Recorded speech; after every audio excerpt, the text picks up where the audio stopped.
अस्सलाम वालेकुम गाइस। जैसा कि आपको मालूम है कि कल ओकाड़ा में छापा मारा गया और एक जगह अपनी बल्कि 3 जगहों पे छापा मारा गया, जहां पे ज़हीर की एंड कंपनी के 12 से 14 अफराद गिरफ्तार हो चुके हैं, जिसमें उनके बेचारे बूढ़े दादा साहब भी शामिल हैं। जब इस तरह की औलाद हो और इस तरह के पोते हों तो बेचारे बड़े बूढ़ों के साथ यही हाल होता है। आपने देखा होगा पिछली दफ़ा इनकी 80 साल खला भी गिरफ्तार होकर आई थी, जिनके नाम पर इन मोहतरमों ने 12 सिमें निकलवाई हुई थी।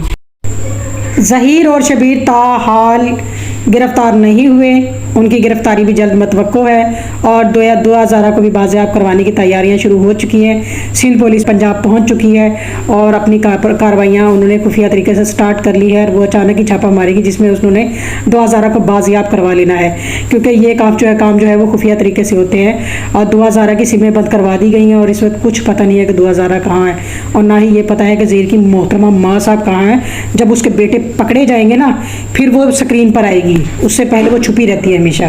फिर उसने कहा बचा लो मेरे बच्चे, बचा लो मेरे बच्चे, बचा लो, ठीक है।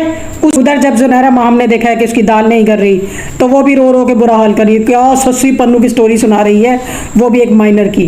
अब मैं क्या बोलूँ, आप कमेंट में बताइएगा कौन कितना गलत और कौन कितना सही है। इस ज़हीर को कौन कौन सी सज़ाएं मिलनी चाहिए और इस ज़ुनैरा माहम के साथ क्या सलूक होना चाहिए।